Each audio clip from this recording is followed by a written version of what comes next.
শ্রাবণ মাসটা কার মাস?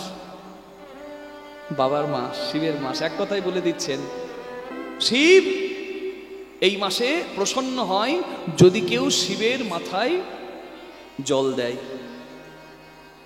শিবলিঙ্গ মানে কি? অনেকে ভাবে শিবলিঙ্গ মানে শিবের কোনো পুরুষাঙ্গ। শ্রাবণ মাসের মাহাত্ম্য কথা যখন শুনছেন ভালো করে শুনুন। শিবকে বলে সবাই বাবা, শিবের বাবাকে। চাঁদকে বলে সবাই মামা, চাঁদের মামাকে। ব্রহ্মার বিষ্ণুর যখন দ্বন্দ্ব হয়, শিবপুরাণে বলা হচ্ছে ব্রহ্মা বিষ্ণুর যখন দ্বন্দ্ব হয়, তখন ব্রহ্মা বিষ্ণুর দ্বন্দ্ব থামাতে, মানে ঝগড়া থামাতে, মাঝে শিবের আবির্ভাব হয় দিব্য রূপে, দিব্য জ্যোতির্ময় রূপে। এত জ্যোতির্ময় হরি বল, যার আদি অন্ত দেখা যাচ্ছে না। ব্রহ্মা বিষ্ণু ঝগড়া থামালো আর মহাদেবকে বলল যে তুমিও শান্ত হও। মহাদেব শীতল হলো, আর যে রূপটি ধরলো সেই রূপটি হচ্ছে শিবলিঙ্গের রূপ। মানে বিরাট রূপ ছোট হয়ে যে রূপটা নিল সেই রূপটাই শিবলিঙ্গের রূপ। তাহলে শিবলিঙ্গ রূপ মানে কোনো অঙ্গ নয়, শিবলিঙ্গ মানে শিব। কি এই শ্রাবণ মাসে শিবলিঙ্গে জল ঢালতে হয়। জল কেন ঢালবো? কেন ঢালবো? দেবরাজ ইন্দ্রকে একটা মালা দান করেছিলেন দুর্বাসা মুনি, কিন্তু দেবরাজ ইন্দ্র মালার অপমান করেছিলেন। দুর্বাসা মুনি অভিশাপ দেয়, লক্ষ্মী হারা হবে স্বর্গ। স্বর্গ থেকে যখন লক্ষ্মী চলে গেল, স্বর্গে সুখ শান্তি। লক্ষ্মী মানে তো শুধু টাকা নয়, লক্ষ্মী মানে সুখ, লক্ষ্মী মানে ঐশ্বর্য, লক্ষ্মী মানে সম্পদ, সবকিছু চলে গেল। দেবতারা গিয়েছে ব্রহ্মার কাছে, ত্রাহিমাম। ব্রহ্মা বলে আমার ক্ষমতা নাই, শ্রী বিষ্ণুর কাছে যাও। শ্রী বিষ্ণুর কাছে যখন দেবতারা এলো, শ্রী বিষ্ণু তখন বললেন সমুদ্র মন্থন করে লক্ষ্মীকে তুলতে হবে। তা সমুদ্র মন্থন করতে গেলে মন্থনটা করা হবে যা দিয়ে, তা হলো মান্দার পর্বত। আর যে দড়ি দিয়ে কেউ দধি মন্থন দেখেছেন কিভাবে আগেকার দিনে গোয়ালারা মন্থন করতো? হ্যাঁ, আস্তে। মন্দার পর্বত দিয়ে হবে মন্থন, আর বাসুকি নাগ হবে দড়ি। কিন্তু এত গভীর সমুদ্র, মন্দার পর্বত ডুবে গেল। তখন ভগবান কূর্ম রূপ ধরে, ক্ষিতিরতি বিপুল তরে তিষ্ঠতি তব পৃষ্ঠে, যার পিঠে এই ধরনীর ভার ছিল, সেকে কূর্মরূপী ভগবান। বিষ্ণুর 10 অবতারের মধ্যে একটা অবতার কূর্ম অবতার। ক্ষিতিরতি বিপুল তলে তিষ্ঠতি তব পৃষ্ঠে, ধরণী ধারণ কিন চক্র গরিষ্ঠে, কেশব ধৃত কূর্ম শরীর জয় জগদীশ হরে। ভগবান কচ্ছপ রূপ ধরে এসে মন্দার পর্বতকে ধরলেন।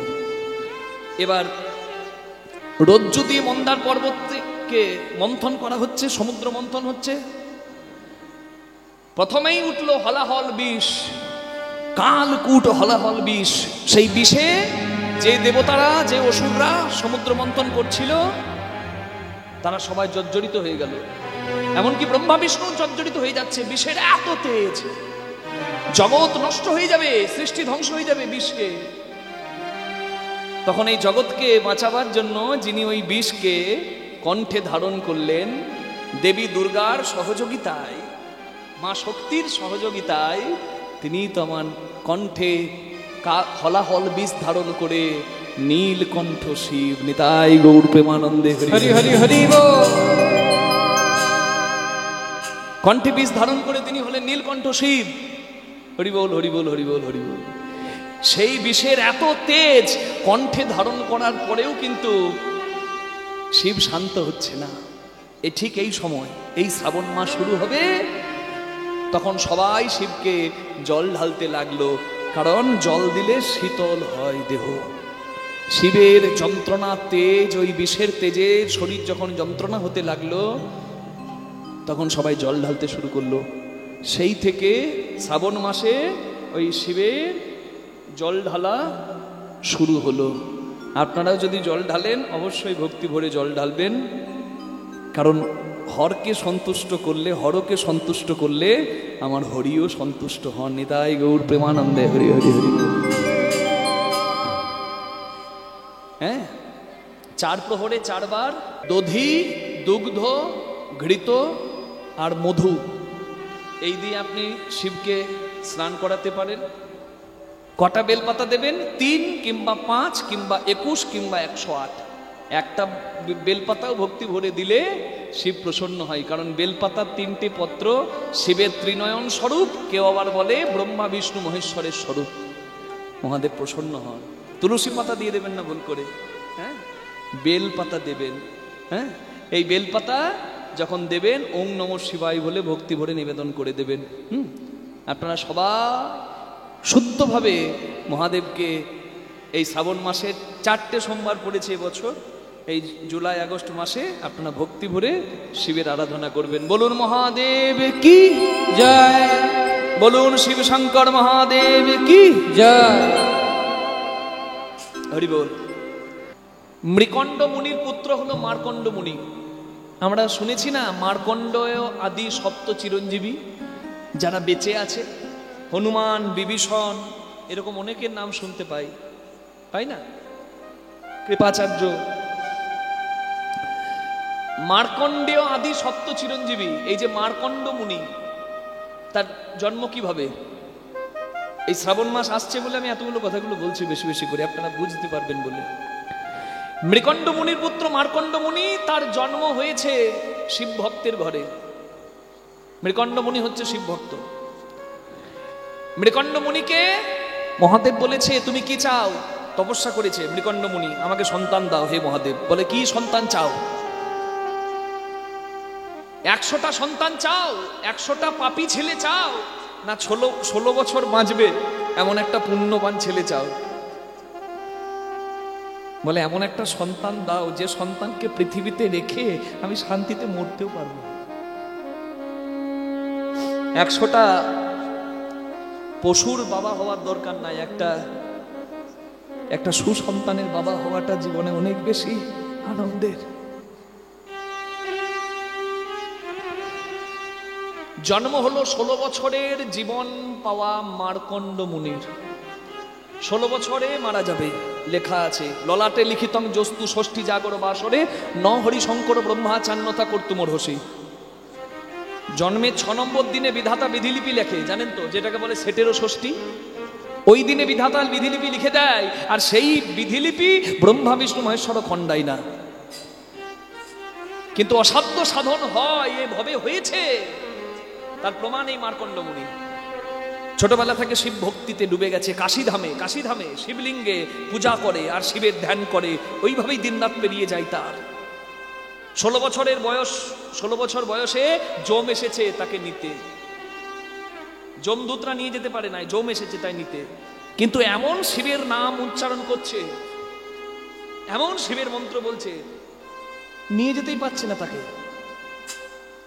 তখন যম চাবুক নিয়ে এসেছিল, চাবুক দিয়ে মারছে, চাবুক দিয়ে মেরে শিবলিঙ্গ থেকে আলাদা করতে চাইছে তাকে। কিন্তু শিবলিঙ্গকে এমন ভাবে জড়িয়ে ধরে আছে, ওই চাবুক মার্কণ্ড মুনির গায়ে লাগার পর চাবুকের ডগটা শিবলিঙ্গে লাগলো। সঙ্গে সঙ্গে মহাদেব প্রকট হয়ে যমের মাথা কেটে ফেল। যে সবার বিচার করে তার বিচার করে দিল আমার মহাদেব। সবাই দেবতারা এসে বলছে ত্রাহিমাম ত্রাহিমাম, হে প্রভু যমকে শেষ করে দিচ্ছ, তাহলে বিচার করবে কে? যমের মাথা কেটে ফেলেছে, এবার যম তো মারা গেছে, এবার তোর বিচার হচ্ছে না বাবা, সবাই ডাইরেক্ট স্বর্গে যাচ্ছে। জয় রাধে। আর মানুষের তো হেভি বুদ্ধি, এ দারুণ চালাক মানুষ, দারুণ চালাক। যমকে দেহ ফিরিয়ে দিল, মাথা ফিরিয়ে দিল, কিন্তু বলল খবরদার এই কাশীধামে যদি এসেছিস, কাশীধামে ওই জন্য যম আসে না, কাশীতে যমের প্রবেশ নিষিদ্ধ। তাই এবার যম যদি না আসে বাবা, হতচ্ছাড়া মানুষগুলো তো ওইখানে গিয়েই উঠবে, মরার সময় সব ওইখানে চলে যাচ্ছে, ভাবছে যম আসবে না। কাশীতে মরতে পারলে ডাইরেক্ট স্বর্গ। ওই জন্য কাশীতে অনেক ভবন আছে, মুক্তি ভবন, মোক্ষ ভবন, হ্যাঁ, সব যাচ্ছে আর কাশীতে মরছে। সারা জীবন পাপ করেছে আর কাশীতে চলে যাচ্ছে শেষকালে। শিব মনে মনে ভাবে, তবে রে বেটা, যম বিচার করবে না তো কি হয়েছে, যমের বাবা হলো এই মহাদেব। তাই কাশী বিশ্বনাথ মন্দিরে প্রণাম করার আগে যার কাছে প্রণাম করতে হয় তিনি হচ্ছেন কাশীর প্রথম মন্দির, ওই কাশীর দ্বারপাল, যার নাম কাল ভৈরব। কাশী বিশ্বনাথে প্রণাম করতে হলে কাল ভৈরব মন্দিরে আগে প্রণাম করতে হয়, কারণ শিবই যম রূপে কাশীতে দরজায় দারোয়ান হয়ে আছে পাপীদেরকে শিক্ষা দেওয়ার জন্য। নরক যন্ত্রণার থেকে অনেক বেশি যন্ত্রণা দেয় পাপীদেরকে শিব, যে যাত্রাটার নাম হচ্ছে নরক যাত্রা নয়, আরো কঠিন, ভৈরব যাত্রা। হরিবল হরিবল হরিবল। শ্রাবণ মাসে হাতে সবুজ চুড়ি পরেছিলেন গত বছর কেউ? কিনে বলছে কিনে দেয়নি, ইচ্ছা করে পড়েননি। দেখুন, হঠাৎ করে উড়ে এসে জুড়ে বসলে একটা নতুন তথ্য, কি না শ্রাবণ মাসে সবুজ চুড়ি পরতে হবে। এর কিন্তু কোনো শাস্ত্রীয় ব্যাখ্যা নাই, শাস্ত্রীয় ব্যাখ্যা নাই, কিন্তু এটা একটা বিশ্বাস। কেন? হ্যাঁ, অনেকে বিশ্বাস করে সবুজ হচ্ছে সতেজ এবং প্রকৃতির স্বরূপ। হরিবল। প্রকৃতির স্বরূপ, যেহেতু বসুন্ধরা মা ভগবানের অর্ধাঙ্গিনী, তাই এই সবুজ চুড়ি পরলে আমার হরি খুশি হন। আবার অনেকে বিশ্বাস করেন যেহেতু শিবের আরেক নাম হচ্ছে ক্ষেত্রপাল, শস্য শ্যামলা, শিবের আরেক নাম ক্ষেত্রপাল, শস্য শ্যামলা ক্ষেত্রপাল মন্দির আছে এখন অনেক জায়গায়, এখানেই আছে, আছে না? হ্যাঁ, শিবের আরেক নাম ক্ষেত্রপাল। শস্য শ্যামলা হয়ে ওঠে এই বর্ষাতে, তপ্ত হয়ে থাকে মাটি গরমকালে, আর বর্ষাকালে জল পড়ে নতুন ফসল জন্ম নেয়। এই অম্বুবাচীর পর থেকে বসুন্ধরা ঋতুমতী হয়, ঋতুমতী বসুন্ধরা 4 দিন প্রত্যেকটা নারীকে সম্মান জানাতে একটা আমরা উৎসব পালন করি যার নাম অম্বুবাচী। তারপরেই কিন্তু এই 4 দিন কিন্তু চাষ বন্ধ থাকে, হ্যাঁ, মাটি কাটা হয় না। তারপরে এই যে জমি উর্বর হলো, মানে নারী ঋতুমতী বা রজস্বলা হলেই তবেই তো সেই নারী ফুল ফল দিতে পারে, মানে সন্তান রেখে যেতে পারে সংসারে। তাই বসুন্ধরা মা শস্য শ্যামলা হয়ে ওঠে। তাই বসুন্ধরা মাকে সম্মান জানানো এবং সর্বোপরি আমার ক্ষেত্রপাল মহাদেবকে সম্মান জানাবার জন্য এই সবুজ পুরিটা, সবুজ চুড়িটা নারীরা এখন পরছে, কিন্তু আগে এতদিন ছিল না, এতদিন ছিল না, এবং শাস্ত্রীয় ব্যাখ্যা নাই। কিন্তু যেহেতু সবুজ সবসময় সতেজ এবং প্রকৃতির স্বরূপ, তাই সবুজ চুড়ি অনেকে পরে, এটা তার ব্যক্তিগত মত, এটা কিন্তু শাস্ত্রীয় ব্যাখ্যা নাই। কি অনেকে আবার সবুজ চুড়ি পরে রাস্তায় বের হচ্ছে, তো বলছে তৃণমূলের যুগ তো তাই আবার সবুজ চুড়ি পরেছে। কি কাণ্ড! মানে এখন আমরা গেরুয়া মানে বিজেপি, আর লাল মানে সিপিআইএম, আর সবুজ মানে তৃণমূল। হ্যাঁ গো, আমি শুধু একটা কথা বলেছি জানেন, যে পুরীর মন্দির হচ্ছে শ্রীধাম, শ্রীক্ষেত্র ধাম। যদি জগন্নাথ ধাম যেতে হয় পুরী যেতে হবে, না হলে তো জগন্নাথের মন্দির এখানেও আছে, দাইহাটেও আছে, আবার দীঘাতেও করলো, আবার হায়দ্রাবাদেও আছে, অনেক জায়গায় আছে, কিন্তু দীঘা কোনোদিন পুরী নয়। এইটু বলে দিয়েছি বাবা, ফেসবুকে ভাইরাল হয়ে গেছে আমার ভিডিও, সবাই ভাবছে আমি বিজেপি করি। কি কাণ্ড! হ্যাঁ, মানে এখনকার দিনে আপনি যদি কোনো কথা উপস্থাপনা করেন, রাজনীতির যা ব্যাপার, আপনাকে এক দলে টেনে ঢোকাবে। আমরা হরির দলের লোক, জয়নিতাই, যে দেশের কল্যাণ চাইবে, যে দশের কল্যাণ চাইবে, যে শিক্ষার উন্নতি চাইবে, আমরা তার দলেই। নিতাই গৌর প্রেমানন্দে হরি হরি বল, হরি হরি বল, হরি বল। আর সর্বোপরি যে আমার ধর্মের জয় দেবে, যে আমার ধর্মের জয় দেবে, আমি তার। আমরা ধর্মপ্রাণ মানুষ, ধর্মের জয় যে সম্প্রদায় দেবে, যে দল দেবে, আমরা তার। আমরা বেশি কিছু বুঝি না, ধর্ম বুঝি। তাই ধর্মপ্রাণ যে, আমি তার। প্রেম সে বলুন রাধা রানী কি, শ্যাম সুন্দর কি, হরি বল হরি বল হরি বল হরি বল। এই যে আষাঢ় মাসের শুক্লপক্ষের একাদশী, যার নাম হচ্ছে শয়ন একাদশী, সেই শয়ন একাদশীতে আমার বিষ্ণু ক্ষীরোদ সাগরে অনন্ত নাগসজ্জায় ঘুমিয়ে পড়বেন। আবার 2 মাস পরে আষাঢ় মাসে শুক্লপক্ষ, শ্রাবণ মাসে শুক্লপক্ষ, ভাদ্র মাসে শুক্লপক্ষে, সেইখানে 2 মাস পরে ভগবান পার্শ্ব একাদশীতে পাশ ফিরবেন। ঘুমের ঘরে পাশ ঘুরি না, পার্শ্ব একাদশীতে পাশ ঘুরবেন। আর তারও 2 মাস পরে কার্তিক মাসের একাদশী, শুক্লপক্ষের একাদশী, যার নাম উত্থান একাদশীতে ভগবান আমার নিদ্রা থেকে উঠবেন। হরি বল। তাই এই 4 মাসে বিবাহ, উপনয়ন বা গৃহ প্রতিষ্ঠার মতো কোনো কাজ হয় না, নিষিদ্ধ থাকে। কেন? ভগবান শয়নে থাকেন, তো এই সময় অনেক বেশি বেশি করে জপ তপ ধ্যান পালন করতে হয়। এই 4 মাস চলে চতুর্মাস ব্রত। অনেক পালন আছে, আপনারা জানেন। শ্রাবণ মাসে শাক খেতে নেই, ভাদ্র মাসে দই খেতে নেই, আশ্বিন মাসে দুধ খেতে নেই, আর কার্তিক মাসে মাসকলাই, আমিষাদি দ্রব্য, শিম, বরবটি এবং নানাবিধ পালন আছে, সেগুলো গ্রহণ করতে নাই। বেগুন, পটল এগুলোও বর্জন করতে হয়। কেন? ভগবান যখন ঘুমায়, ভগবানের পাশ বালিশ আর কোল বালিশ হলো বেগুন আর পটল, তারাও সেবাই লেগেছে, ওই জন্য সেবাই গ্রহণ করতে নাই।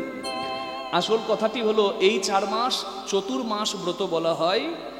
কালকে একটু হলেও হয়তো জানিয়েছিলাম। এই 4 মাসে অনেক নিয়ম আছে।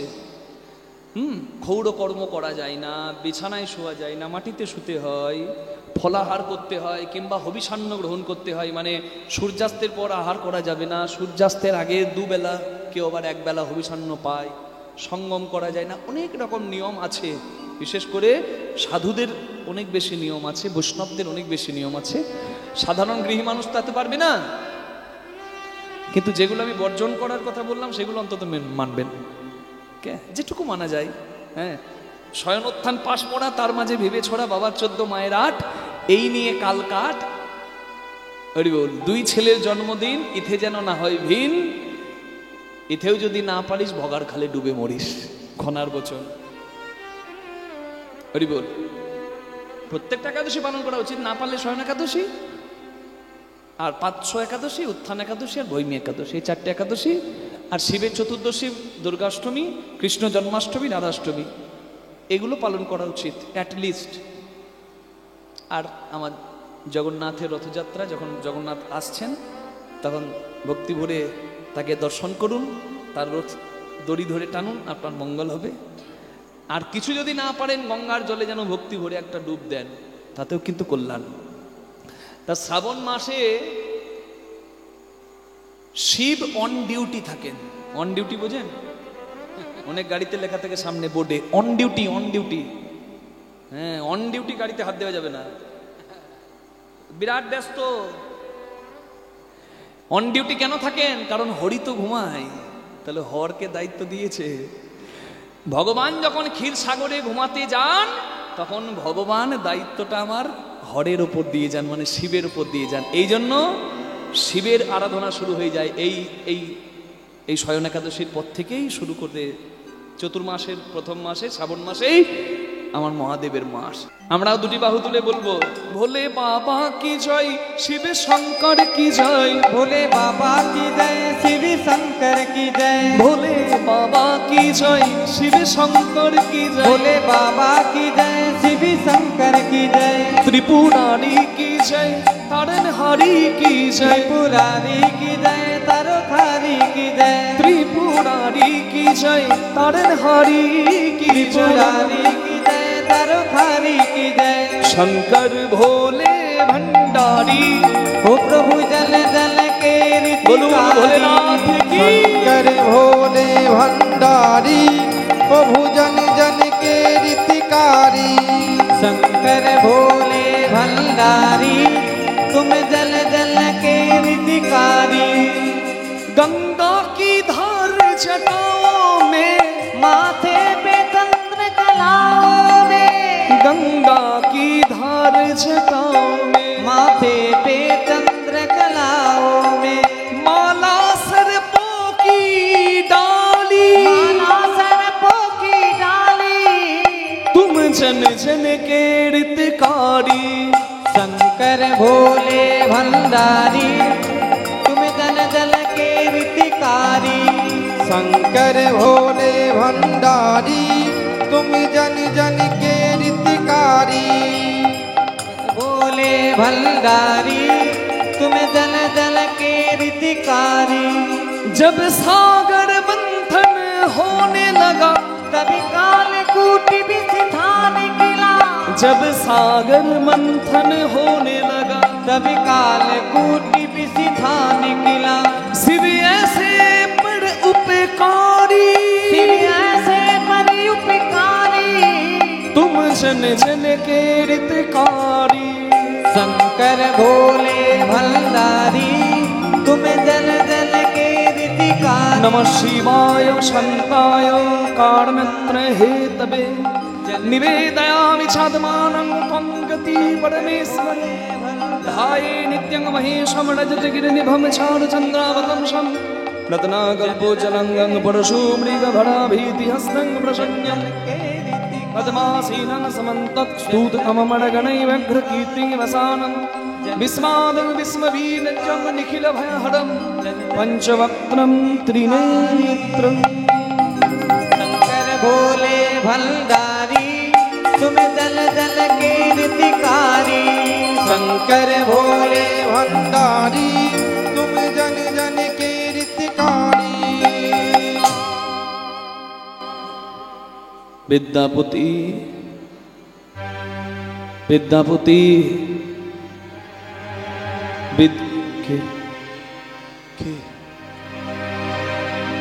কে ডাকে আমায়? এই মন্দিরে আমি ছাড়া তো আর কেউ নাই। আমি নীতি প্রতিদিন করি আমার মহাদেবের আরাধনা, কিন্তু আমাকে তো কেউ কোনোদিন এই মন্দিরে ডাকেনি। আমি ছাড়া মন্দিরে কেউ নাই, তাহলে আমাকে ডাকলো কে? কে তুমি? কে গো? আমি দেবাদিদেব মহাদেব। বাবা, তুমি সত্যি আমায় কৃপা করতে এসেছো? বলে, বা কৃপা করবো না? তুই প্রতিদিন গঙ্গা স্নান করিস আর শুদ্ধ হয়ে আমার মন্দিরে পূজা করিস। আমাকে দেবী গঙ্গা বলেছে, মহাদেব, এক ছোট্ট ভক্তকে তোমায় কৃপা করতেই হবে, তার ভক্তির কাছে তোমাকে একদিন হার মানতে হবে। আমি সত্যি তোর কাছে হার মানলাম। আমি আশুতোষ অল্পতেই খুশি হয়ে যাই, কিন্তু তোকে তো আমি তাও কৃপা করতে বিলম্ব করলাম। আপনারা কেউ করেন শিবের সেবা? অল্পতেই খুশি হয়ে যান যিনি, তিনি হচ্ছেন দেবাদিদেব মহাদেব। মনে রাখবেন, হর আর হরির সম্পর্ক, মানে হর মানে শিব আর হরি মানে আমার ভগবান। এই দুইয়ের সম্পর্ক যদি আপনি বুঝতে না পারেন, আজকের কীর্তনটা আমি গাইছি এই জন্য। আষাঢ় মাস প্রায় শেষ হতে যাচ্ছে, কি চাস বল?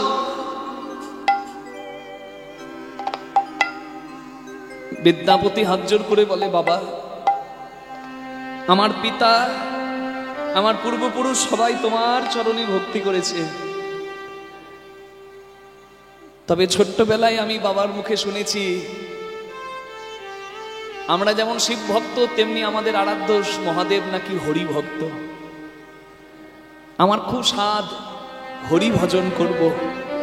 শুনেছি বৈষ্ণবের কৃপা না থাকলে হরি ভজন সার্থক হয় না। তুমি তো বৈষ্ণব শ্রেষ্ঠ, তুমি আমায় আশীর্বাদ করো না বাবা, আমি যেন হরি গুণগান গাইতে পারি।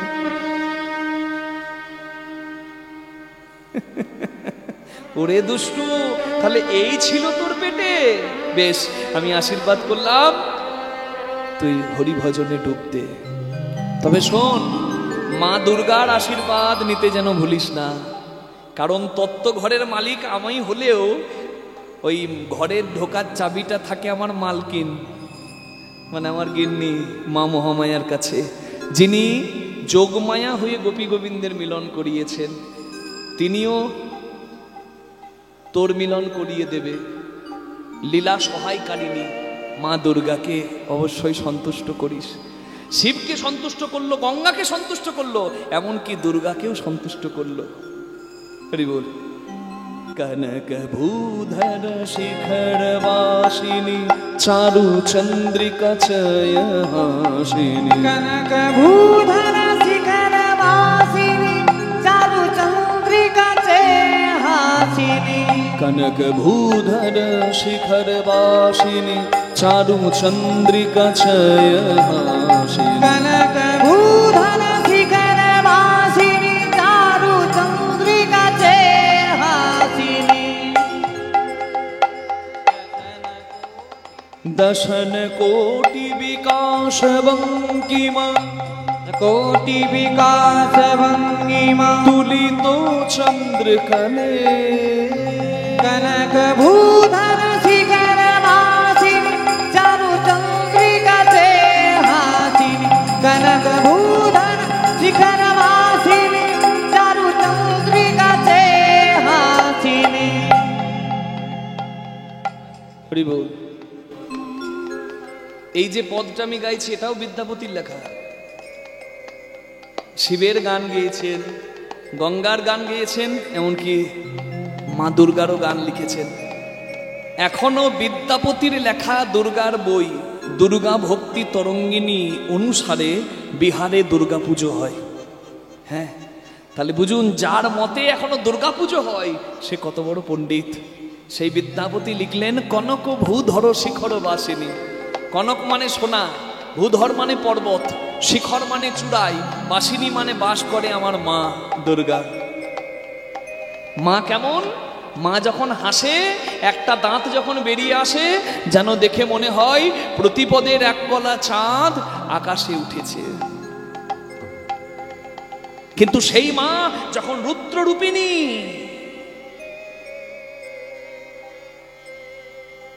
त्वयैव धार्यते सर्वं त्वयि तत्सृज्यते जगत् त्वयि तत्पाल्यते देवी तमक्षन्ते च सर्वदा।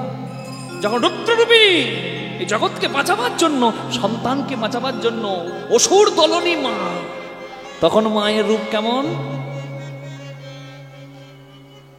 কীর্তন শুনতে এসেছে, ছেলেকে কোলে নিয়ে মা, ছেলে কোলে নিয়ে ঘরে যাচ্ছে, চারটে ডাকাত এসে মাকে ফেলে দিয়ে মায়ের কোল থেকে ছেলেকে নিয়ে চলে যাচ্ছে। মা দৌড়াচ্ছে রাস্তায়, মায়ের শাড়ি খুলে যাচ্ছে, শাড়িটা খুলে মা উলঙ্গিনী হয়ে গেল। মা কি শাড়ি ধরবে না ছেলে ধরবে বলুন তো? ডাকাতে ছেলে কেড়ে নিয়ে যাচ্ছে, মায়ের বস্ত্র খুলে গেছে, মা কাপড় ধরবে না ছেলে ধরবে? মা যদি উলঙ্গিনী হয়ে রাস্তায় দৌড়ায় তবু দৌড়াবে, তবু মায়ের কাছে নিজের লজ্জার থেকেও নিজের স্নেহ, নিজের সন্তান প্রিয়। তাই আমরা উলঙ্গ নারী মূর্তি মা কালীকে পূজা করি, কারণ দুর্গার রুদ্ররূপী তো কালী। ক্রোধে নয়ন থেকে, তৃতীয় নয়ন থেকে জন্ম মা কালী। কেন আমরা পুজো করব না? ছেলেটা বড় হয়ে শুনলো, কীর্তন শুনে ঘর যাওয়ার সময় মায়ের কোল থেকে আমাকে কেড়ে নিয়েছিল ডাকাতরা, আমাকে বাঁচাতে আমার মা উলঙ্গ হয়ে রাস্তায় দৌড়েছিল। ছেলে যদি শোনে আমার মা উলঙ্গিনী হয়েছে আমাকে বাঁচাতে, ছেলে কি মাকে অশ্রদ্ধা করবে? ছেলে মাকে প্রণাম করবে। তাই আমরা মা দুর্গা, মা কালীকে প্রণাম করি। কারণ সন্তান দেখে না মা লিপস্টিক পরেছে না কাজল পরেছে, সন্তানের দেখার দরকার নাই। সন্তান দেখে মায়ের আঁচলের তলায় যে শান্তি, এমন শান্তি পৃথিবীতে কোথাও নাই। সেই মা রুদ্ররূপিণী, অসুর দলনী, সন্তানের জন্য। অষ্টভৈরবী সঙ্গশালিনী করো কপাল কদম্ব মালি। অষ্টভৈরবী সঙ্গশালিনী উগ্র ছন্ডা পছন্ডা চণ্ড্যোগ্যা চণ্ডনায়িকা চণ্ডা চণ্ডবতী চৈব চণ্ডরূপা অতি চণ্ডিকা। अष्टभैरवी संगशालिनी करो कपाल कदम्ब मालिनी अष्टभैरवी संगशालिनी करो कपाल कदम्बो मालिनी दनुज शोणित पिशीत वर्धित तारण प्रबले मा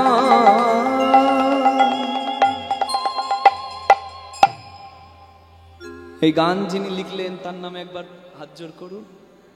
প্রণতি বিদ্যা প্রতিকৃত স্তুতি সকল পাপ কলা পরিচ্যুতি तोषिते शिव सिंह भूपति कामना फल दे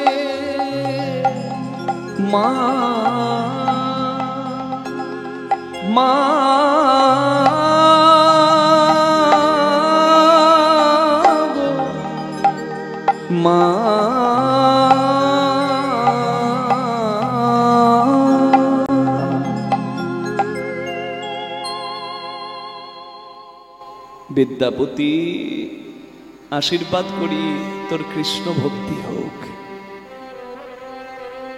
शिवेर आशीर्वाद पेल दुर्गार आशीर्वाद पेल विद्यापति हरि भजने डूबे गेल बोले ना धनং देहि যশং देहि मा दुर्गार कृपाते যশ लाभ হয় धन लाभ হয় হ্যাঁ হয়েছে গো विद्यापति যুবক হয়েছে রাজা শিব সিংহ মিথিলার রাজা বিদ্যাপতিকে রাজ পণ্ডিতের আসন দিয়েছে মানে বিদ্যাপতি হলো রাজকবি বাবা রাজার মন্ত্রী যে হয় রাজার সভায় যে বিরাজ করে যে বসে তার কি আর অভাব থাকে বিদ্যাপতির কোনো অভাব রইল না রাজার রাজকবি যেমন সম্মান তেমন ঐশ্বর্য হলো কিন্তু বলে না কপালের আরেক নাম গোপাল কপালের আরেক নাম গোপাল হরি বল হরি বল হরি বল বিদ্যাপতি এত সুন্দর দেখতে আর এত মিষ্টি গান গায় কোকিলের মতো কণ্ঠ তাই বলে মিথিলার কোকিল বিদ্যাপতির রূপে গুণে মুগ্ধ হয়ে গেল রাজার রানী বিদ্যাপতির প্রেমে পড়ে গেল রানীমা বিদ্যাপতি মনে মনে চিন্তা করছে হায় হায় এ কলঙ্ক রাখার আমার জায়গা নাই রাজ্যের কলঙ্ক রাজার কলঙ্ক আমার ভজন নষ্ট আমি ভেবেছিলাম বিয়ে করব না কিন্তু এবার দেখছি দায়ে পড়ে বিয়েটা করতেই হবে কারণ আমি অবিবাহিত বলেই বোধহয় রানীর আমাকে পছন্দ হয়েছে আমি সংসার করিনি এই জ্বালা থেকে তো বাঁচবো বিদ্যাপতি সংসার করলো কিন্তু বলে না তাড়াহুড়োতে যদি কিছু করে কেউ সেটা হিতে বিপরীত হয় বিয়ে করবো না ভেবেছিল হঠাৎ করে বিয়ে করে নিয়েছে আর যে গিন্নি জুটেছে কপালে সে একবারে আনাড়ি নারী সুনুরি হয় যে নিজে ভজন পথে থাকে আর পরিবারকে ওপরে তোলে আর আনাড়িও হয় বাবা যে সবকিছু ধ্বংস করে দেয় আপনারা সুনুরি হবেন আনাড়ি নন বিদ্যাপতি কোকিলের মতো কণ্ঠে সবাইকে ডাকে আর তার স্ত্রীর এমন গলা একবারে ফাটা বাঁশ বিদ্যাপতি যদি ডাকে মহামায়া একবার আমার কাছে আসবে মহামায়া উত্তর দেয় কি হয়েছে কে সর্ষের বস্তায় ভূত থাকলে ভূত ঘর ছেড়ে পালাবে হরি বল হাসছেন যে কপালে এরকম একটা বৌমা জুটলে বুঝবেন ঠেলা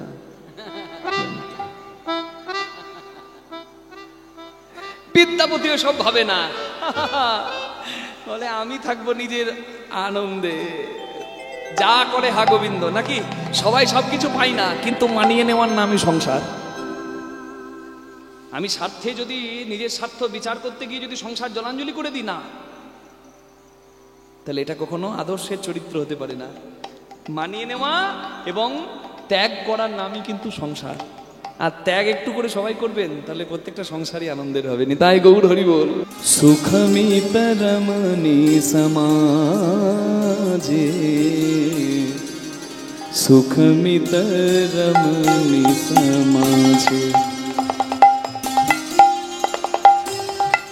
तोय बिसरी मन ताहि समर्पलु, अब मझु हब कुन काजे, अब मझु हब कुन काजे। तातल शैकते बारी बिंदु सम, तातल शैकत बारी बिंदु श्याम, सुखमित रमणी समाजे, सुखमित रमणी समाजे, सुखमित रमणी समाजे, सुखमित रमणी समाजे। একটা একটা করে মানেগুলো বুঝি, কারণ প্রত্যেকটা পদ হচ্ছে মৈথিলি ভাষার পদ, মানে বাংলার মতো কিন্তু বাংলা নয়। বিদ্যাপতি তো বিহারের, আজকালকার বিহারে যে গান আমরা শুনতে পাই সে গান হচ্ছে ভোজপুরি, ভোজপুরি গান নাকি? হরি বল।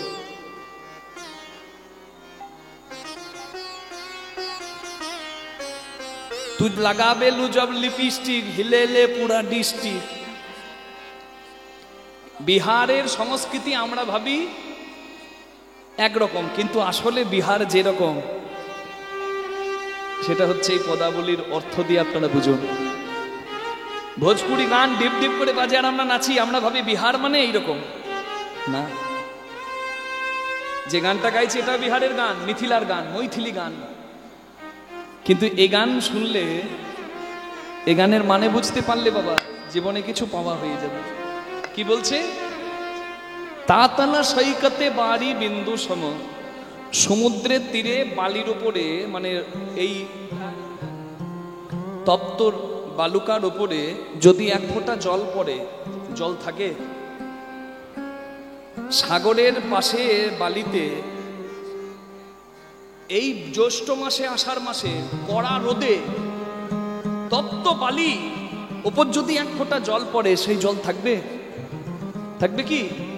হয় শুষে নেবে, না হয় বাষ্প হয়ে উড়ে যাবে। ঠিক তেমনি সুতমিত রমণী সমাজে, ঠিক তেমনি এই ভবে আমার অস্তিত্ব। কমল দল জল জীবন টলমল ভজহু হরিপদ নিত্রে। আমি কতদিন থাকবো তার গ্যারেন্টি নাই, এক্ষুনি আছি এক্ষুনি নাও থাকতে পারি। আর আমি যাদেরকে পেয়ে ভাবছি এরা তো আছে, তারাও কদিন থাকবে তারও কোনো ঠিক নাই। সুত মানে পুত্র, মিত বন্ধু, রমণী মানে স্ত্রী, এগুলো ওই গরম বালির উপর পড়া এক ফোঁটা জলের মতো ক্ষণস্থায়ী। কারণ ব্রহ্ম সত্য জগৎ মিথ্যা সংসারে বাবা সবকিছু ক্ষণস্থায়ী, চিরস্থায়ী কেউ নয়, কেউ থাকবে না, আমি থাকবো না। তো হে বিসারি মন, আর যে চিরস্থায়ী, যে নিত্য, এ সংসার যদি না থাকে ধ্বংস হয়ে যায়, স্রষ্টা থাকলে আবারও সৃষ্টি হবে। তাহলে এই অনিত্য সংসারে মেতে আমি নিত্যকে বিসর্জন দিলাম, অবমজু হব কোন কাজে? তাহলে আমার আর কোনো কাজ সম্পন্ন হয়?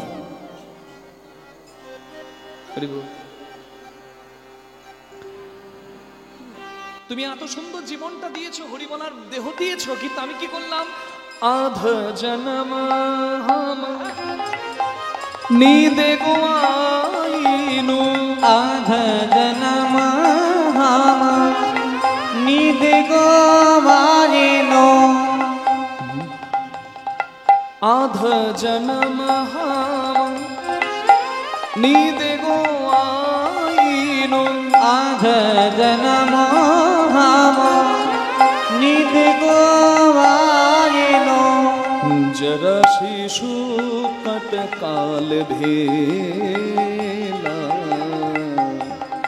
जरा शिशु कट काल भेला निधुवन रमणी रस रंग मातलो निधुवन रमणी रस रंग मातलो तू भजव कुन बेला तू भजव कन बेला तातल सैकते बारी बिंदु सम तल सैकत बारी बिंदु सम सुख में रामनी समादे सुख में रामनी समादे सुख में रामनी समादे आधो जन्म हमो नींदे गोवाइनो दिने 8 घंटा আমরা ঘুমাই নাকি দিনে 2 আর রাতে 6 মোট 8 কেউ আবার দিনে ঘুমায় না রাতেই 8 ঘন্টা ঘুমায়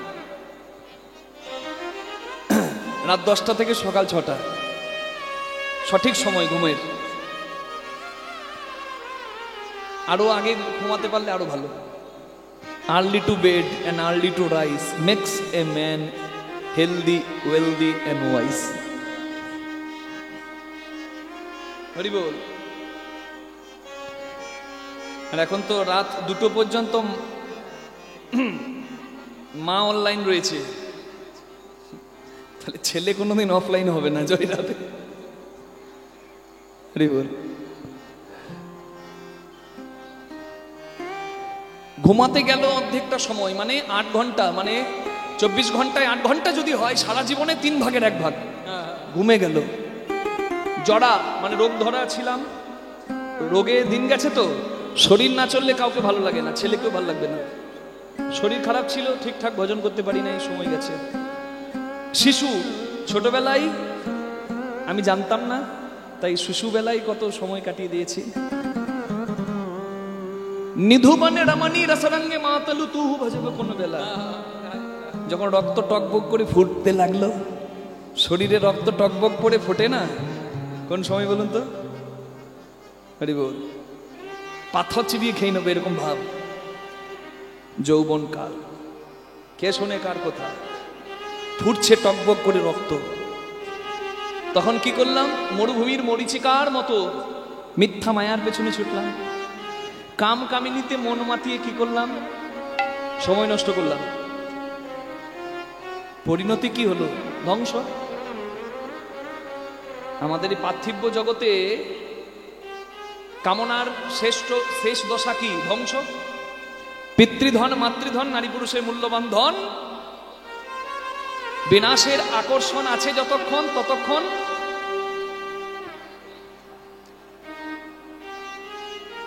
ততক্ষণ থাকে প্রেম আর পরিণতি কি হলো ধ্বংস কিন্তু ভজন হচ্ছে আলাদা যেখানে কোনোদিন ধ্বংস দিয়ে শেষ হয় না যেখানে সমর্পণ যেখানে ত্যাগ যেখানে ত্যাগেই পরমানন্দ নিত্যানন্দ নিধুবনে রমণী রসরঙ্গে মাতালু তুহু ভজবেন কোন বেলা সব কিছুর জন্য সময় পেলাম আর যখন একটু বয়স হলো ভাবলাম এবার একটু নাম করি তখন দেখলাম হাই হাই আমার তো সময়ই শেষ হয়ে গেছে হরি বল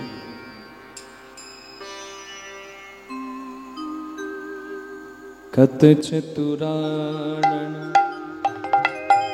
मरी मरी जात कत चतुरानल मरी मरी जानत ना तुआ आदि अवसाना माधव ना तुआ आदि अवसाना तोहे जनमी पुनः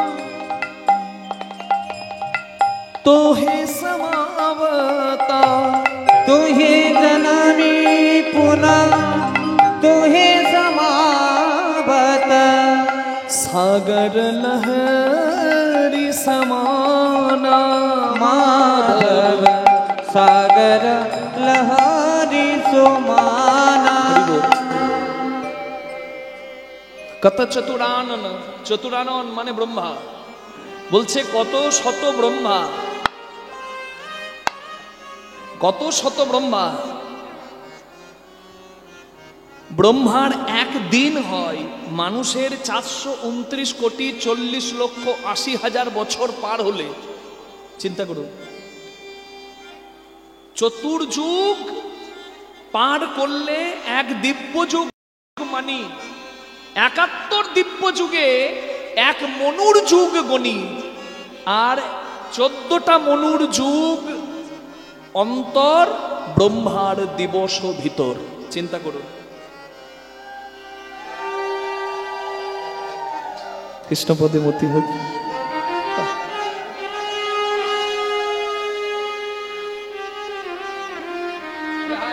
খুব মিষ্টি মেয়ে। ওমা, ব্রহ্মার একদিন কত দিনে হয় জানেন? ও তো লক্ষ্মী, ও প্রণাম করবে কেন? শিশুর মধ্যেই লক্ষ্মী, শিশুর মধ্যেই নারায়ণ। আর আমার যারা গুরুজন আছেন, আমাকে 5 হয়ে প্রণাম করবেন না কীর্তনের শেষে, কারণ আমি সন্তান তুল্য। আমাকে আশীর্বাদ করবেন যেন শেষ দিন পর্যন্ত হরিনাম গাইতে পারি। বলছে সত্যযুগের বয়স কলিযুগের বয়সের 4 গুণ, ত্রেতা যুগের বয়স কলিযুগের বয়সের 3 গুণ, দাপর যুগের বয়স কলিযুগের বয়সের দ্বিগুণ। কলিযুগের বয়স কত? 4,32,000 বছর। তাহলে দাপর যুগের বয়স বলুন 8,64,000 বছর, মানে দ্বিগুণ। ত্রেতা যুগ 3 গুণ আর সত্য যুগ 4 গুণ। তাহলে সত্য, ত্রেতা, দাপর, কলি এই 4টে যুগ পার হলে কত দিন হয়, কত বছর হয়? 43,20,000 বছর হয়। এইরকম 71 বার দিব্য যুগ হলে তবে একটা মনুর যুগ হয়, আর এরকম 14টা মনুর যুগ পার হলে একটা দিন হয় ব্রহ্মার। মানে কত? 43,20,000 গুণ 71 গুণ 14 কত হয় জানেন? 429,40,80,000 বছর পার হলে তবে ব্রহ্মাদেবের একটা দিন হয়। সেই রকম ব্রহ্মা 30 দিনে একটা মাস, আর 12 মাসে 1 বছর, আর ব্রহ্মার আয়ু 100। গুণ করবেন তো 429,40,80,000 গুণ 30 গুণ 12 গুণ 100। ক্যালকুলেটর বলবে আউট অফ রেঞ্জ, ধরার বাইরে। আর সেই হিসাব করেছে ঋষি মুনিরা। চিন্তা করুন, তারা কম বড় বিজ্ঞানী নয়, তারা কম বড় বিজ্ঞানী নয়। কত শত ব্রহ্মা, যার এক দিন হয় 429 কোটি বছর পার হলে, সেই কত শত ব্রহ্মা মরি মরি যাওয়াত না তো আদি অবসানা, তোমার আদি অন্ত খুঁজতে গিয়ে পেল না। তো হি জনমি পুনঃ তো হে সমাবত সাগর লহরি সমানা। সাগরে ঢেউ ওঠে, তরঙ্গ ওঠে, আবার সেই তরঙ্গ সেও ঢেউ সাগরেই মিশে যায়। জগতে যা কিছুর উৎপত্তি সব কিছুর আবার তোমাতেই নিষ্পত্তি। তো হে জনমি পুনঃ তো হে সমাবত সাগর লহরি সমানা। আর আমি সেই তোমাকেই ভালোবাসলাম। হে মাধব, হে জগন্নাথ, হে হরি, আমি সবকিছু মিথ্যাতে মেতে, সবকিছু অনিত্যতে মেতে তোমাকে ভুলে গেলাম। হাই রে ধিক আমার জন্ম। হরি বল।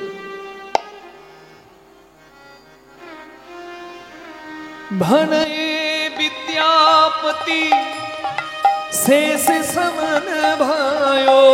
ভনয়ে বিদ্যাপতি সবাই প্রণাম করুন বিদ্যাপতিকে। সময় ভয়। ভনয়ে বিদ্যাপতি शेष समन भयो। ভনয়ে বিদ্যাপতি শেষ সময় ভয়। तुआ बिन गति नाही मोरा। माधव तुम बिना তোমার গতি ছাড়া নাহি। বাল্যকালে হরি ভজে হরি পাবার আসে, যৌবনকালে হরি ভজে, হরি আসে কিনা আসে, আর বৃদ্ধাবস্থায় হরি ভজে জমের তরাসে। ছোটবেলা থেকে যে শুরু করে দিয়েছে, ওই যে ছোট্ট সোনাকে আমি দেখতে পাচ্ছি, ওকে দেখলেই আমার প্রেম আসছে। ঠিক সময় শুরু হয়ে গেছে ওর। এক ছোট্ট বাবু আমাকে মালা পরিয়ে গেল, ওরও কৃষ্ণ প্রেম জেগেছে বাবা। সমাজ তো নষ্ট হয়ে যাচ্ছে। গৌরাঙ্গের দেখানো পথ, যে পথে চললেই জীবন সুন্দর হবে, সেই পথে আমরা চলি না।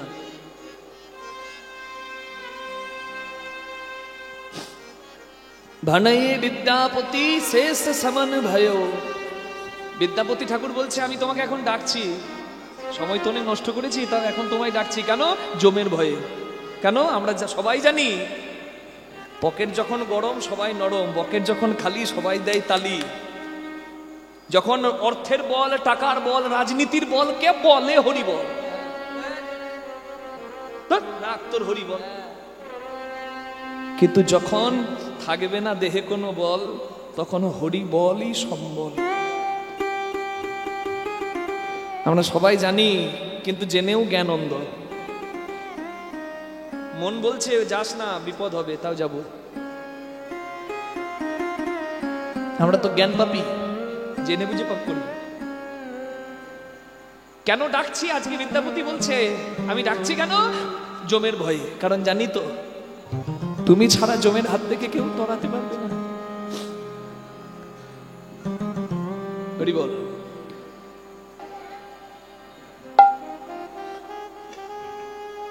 হরি বল। বিদ্যাপতি বলছে আমি জমের ভয়ে তোমাকে ডাকছি, কারণ আমি বুঝতে পেরে গেছি তুমি ব্রহ্মা রূপে করছো সৃজন, শিব রূপে করছো পালন, বিষ্ণু রূপে করছো পালন, আর শিব রূপে করছো সংহার। আদি অনাদি রূপ সবাকার। আমি বুঝেছি তোমার কোনো ভেদ নাই। आदि अनादि का नाथ कहायसी, आदि अनाथि का नाथ कहायसी, आदि अनादि का नाथ कहायसी, आदि अनाथि का नाथ कहायसी, अब तारण भार तुहारा माधव, तातल सैकत बारी बिंदु सम, सुतमित रमणी समाजे, सुखनित रमणी विदाई गौर हरि बोल। तातल सैकत बारी बिंदु सम, सुतमित रमणी समादे, सुखमित रमणी समादे माधव, सुखमित रमणी समादे माधव, सुखमित रमणी समादे। এই কে তুই?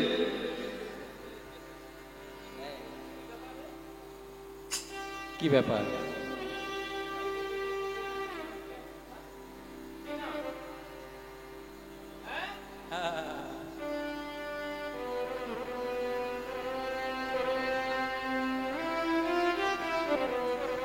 ছোট্ট বনি বলছে সুস্মিতা দেবনাথ।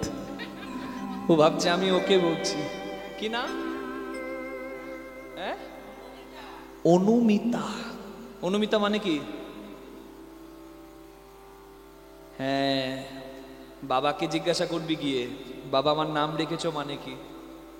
কি জানা ভালো না? হরি বল। খুব মিষ্টি নাম অনুমিতা। ও ভাবছে আমি ওকে বলছি, আসলে আমি বলছি না। বিদ্যাপতি ঘরের দরজায় দেখছে একটা ছেলে গামছা গলায় দাঁড়িয়ে আছে, তাকে জিজ্ঞাসা করছে, এই কি নাম রে তোর? এই আড়ালে লুকিয়েছিলিস এতক্ষণ, লুকিয়ে লুকিয়ে গান শুনছিলিস, কি নাম তোর? কি নাম? উগনা। এই উগনা আর কারো নাম হয়? অন্য কোনো নাম বলতে পারলি না?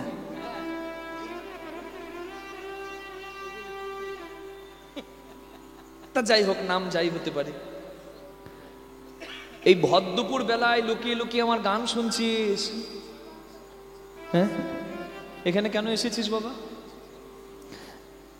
বলে আমি অনাথ, কখনো মন্দিরের বারান্দায়, কখনো গাছের ছায়ায় রাত কাটে, যে যা কৃপা করে দেয় তাই খাই, এই গ্রাম ওই গ্রাম বেড়াই। আজ এই গ্রামে, বিস্ফি গ্রামে ভিক্ষা করতে এসে জানতে পেরেছি বিদ্যাপতি নামে এক দয়াল আছে এই গ্রামে, রাজার রাজকবি। তার ঘর থেকে কেউ খালি হাতে যায় না। আমি সেই বিদ্যাপতি ঠাকুরের বাড়িটাই খুঁজছি। আপনি কি বলতে পারেন বিদ্যাপতি ঠাকুরের বাড়ি কোথায়?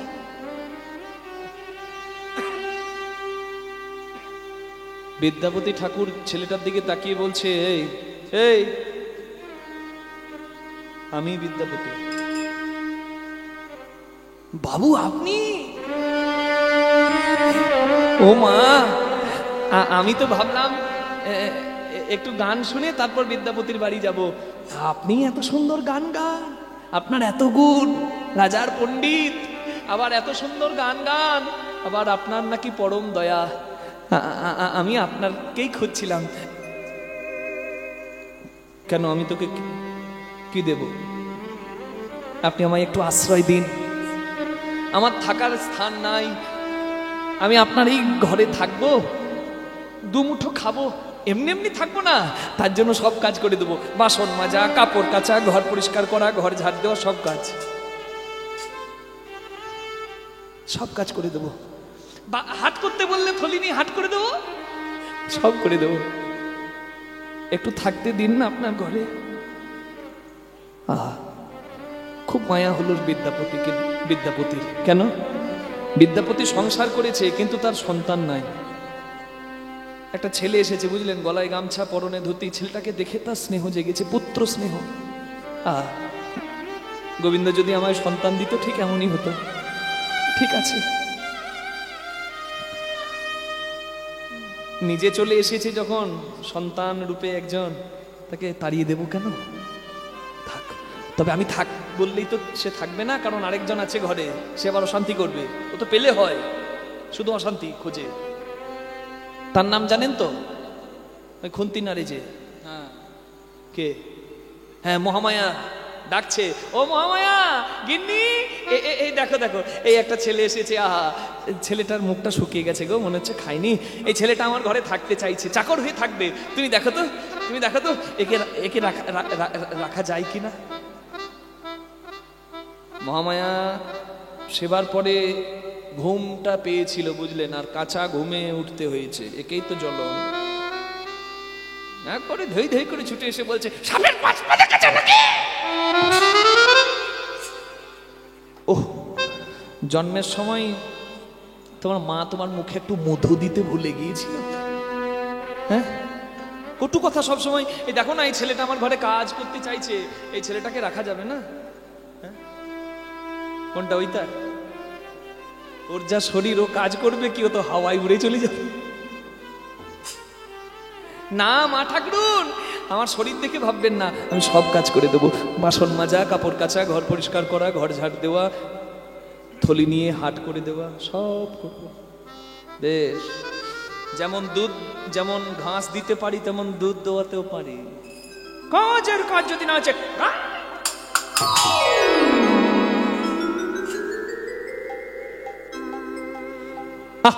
মহামায়া এ কথা ছাড়ো, আগে দুটো খেতে দাও।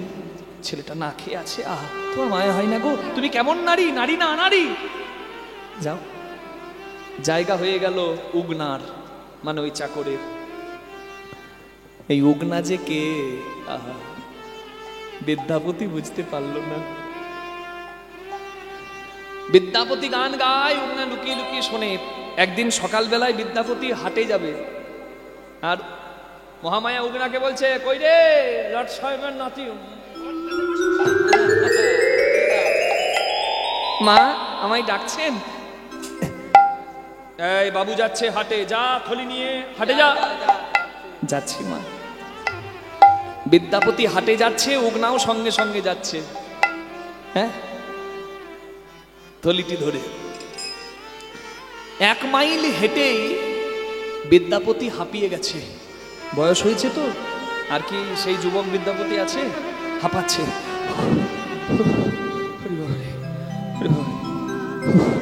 হাঁপাচ্ছে না।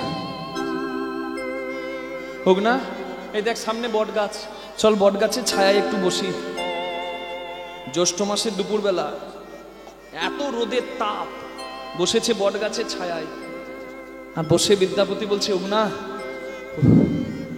এমনি এমনি তো সময় নষ্ট করতে নাই, যদি একটু সময় পাওয়া যায় ভগবানের নাম করে নিতে হয়, যেন নাম জপ করতে হয়, মন স্থির হয়, আধ্যাত্মিক চৈতন্য হয়। আমার একটা গোবিন্দের গান মনে পড়েছে, আমি একটু গাইবো। গানটা লিখি আর একটু গাই। গান বাবু, আপনার গান নয়, আপনার গান নয়, যেন অমৃত। আর মনে মনে বলছে, বিদ্যাপতি ঠাকুর, আপনার গান শোনার জন্যই তো আমি চাকর হয়ে আপনার ঘরে এসেছি। গান বাবু, বাবু আপনি গান, আপনার গান নয়, অমৃত। মাধব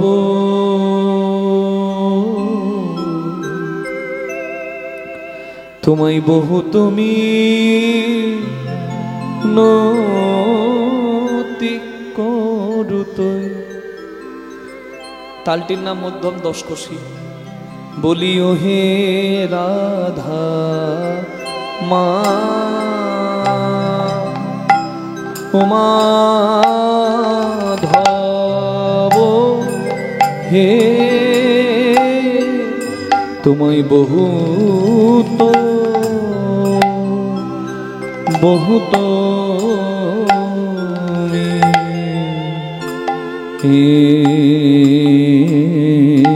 নতি বহুত মিনতি করু তো হে, বলিও হে রাধা মা, ও মাধব, এই নিবেদন তব পাই হে, যেন চরণ ছাড়া করো না হে। এই নিবেদন তব পাই হে, যেন চরণে ছাড়াই গৌর হরি না হে। নিবেদন তব পায় হে, চরণে ছাড়া করো না হে। নিবেদন তব পায় হে, ও হে রাধা মাধব।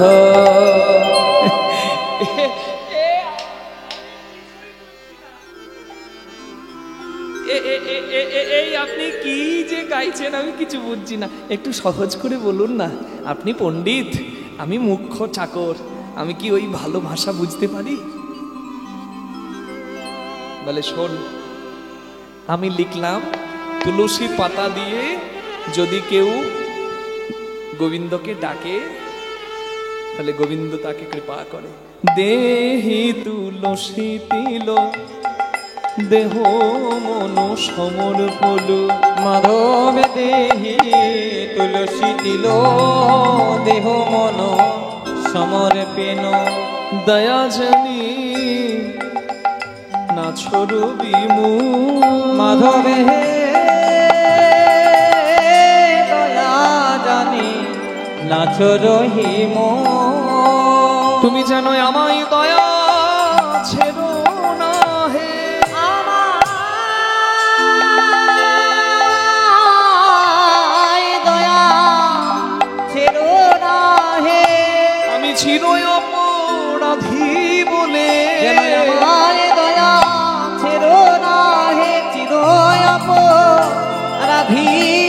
ওগো গোবিন্দ তোমার শ্রীচরণ, চির অপরাধী ওগো জগন্নাথ তোমার শ্রীচরণে, চির অপরাধী বলে জগন্নাথ তোমার শ্রীচরণে যেন আমায় দয়া ছেড়ো না হে, দয়া যেন না ছড়হি মোয়।